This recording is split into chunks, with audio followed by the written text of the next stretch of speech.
আবার বিয়ে করবে? চলো চলো আবার বিয়ে করবে।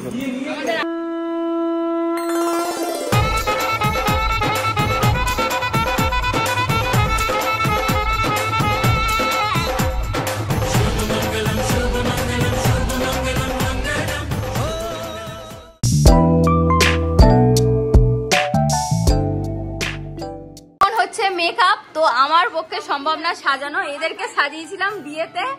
এখন আমি যা টায়ার্ড হয়ে গেছি সারাদিনে, চোখ ফোক আমার যা অবস্থা, আর ভালো লাগছে না। এই যে মেকআপ আর্টিস্ট আছে, এই যে আছে, এরা সব সাজাবে, আমি দেখবো।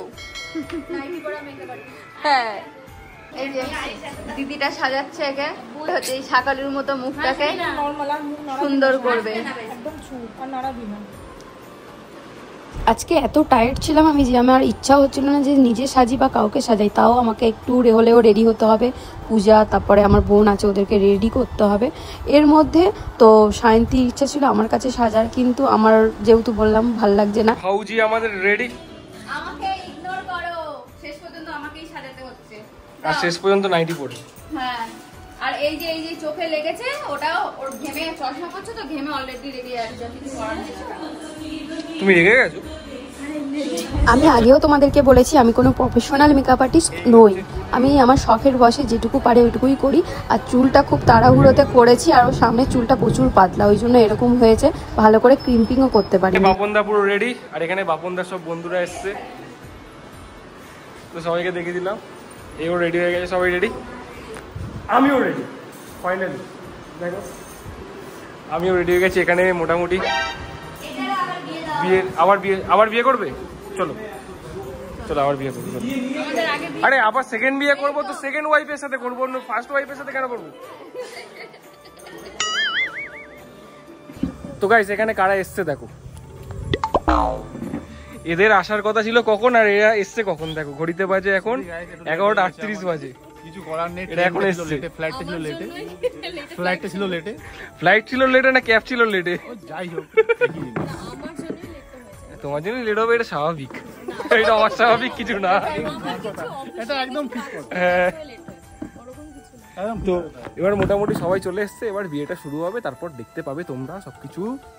আগের ব্লগে তোমরা বলছিলে যে তোমার মাসি কেন বিয়েতে দেখতে পাচ্ছি না, মাসির একটু অসুবিধা রয়েছে, ওই জন্য বিয়ের কাছ থেকে দূরে দূরে রয়েছে, আমরাই সব কিছু করছি। আর এখানে সম্প্রদানের জন্য সায়ন্তীর যেহেতু বাবা নেই, তার জন্য হচ্ছে ওর কাকাই ওকে সম্প্রদান করবে।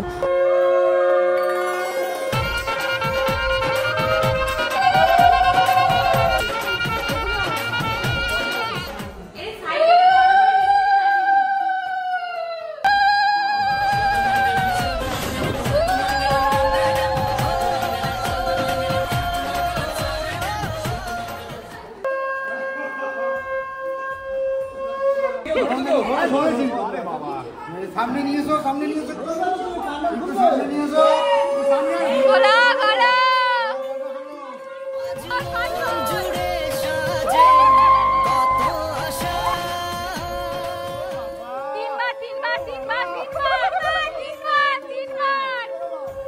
আরে আর দুবার মুছবে তো, ওপারে ফেলে দেবে, দুবার মুছে ওপারে ফেলে দেবে। চলো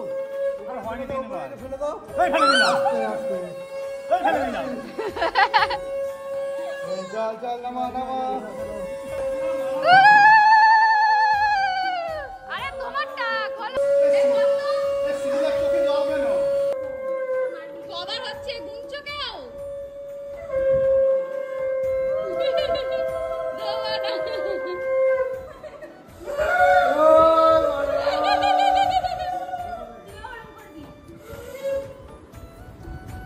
আমিও পড়াবো না,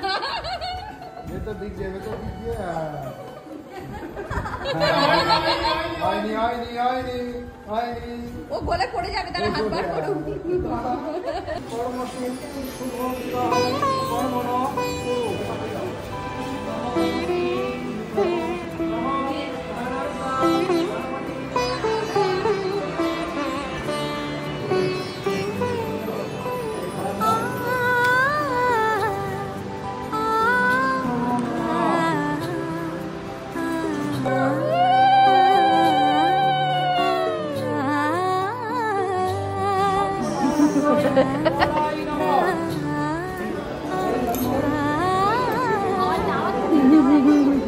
অনেকক্ষণ চুপ করে বসে থাকতে না পেরে আমি আর আমার দাদার বন্ধু সায়ন্তীর বান্ধবীরা সবাই মিলে নাচানাচি শুরু করে দিয়েছি এখানে, দেখতেই পাচ্ছ। আর আমাকে পুরো মনে হচ্ছে না আমি বিয়ে করতে যাচ্ছি। তো আমি ভেবেছিলাম অন্য শাড়ি পরবো, আমি একটাই শাড়ি নিয়ে এসেছিলাম, তো এটাই পরে নিয়েছিলাম। বেশিক্ষণ পরে থাকতে পারিনি, পরে খুলে দিয়েছিলাম। তো বরণ টরণ করার জন্য এটাই পরেছিলাম। আমাদের নাচ দেখে আমি বুঝতে পারছিলাম মনে মনে আর একজনও চাইছিল যে একটু গিয়ে নেচে আসি, কিন্তু কিছু করার নেই, নতুন বউ বলে কথা, বসে তো থাকতেই হবে চুপচাপ।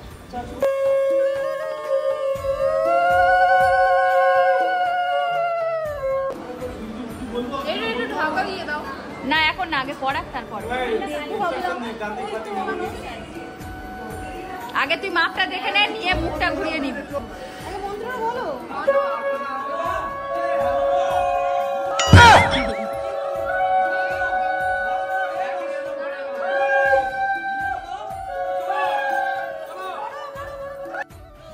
যে স্বপ্নের দিন ও কাছে এলো,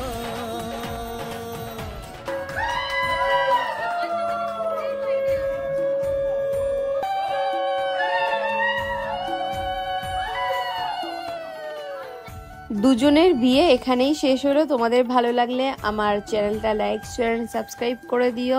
অনেকের অনেক রকম প্রশ্ন থাকলে সেগুলো কমেন্ট বক্সে করতে পারো, রিপ্লাই আমি নিশ্চয়ই দেব। তো বিয়ে সম্পূর্ণ হওয়ার পর বড়দেরকে প্রণাম করছিল। এই দেখো তোমার এ মাসি হচ্ছে জামা কাপড় ছেড়ে নিয়েছে, সাজা খুঁজে পাচ্ছি না, মানুষ খুঁজে পাচ্ছি না।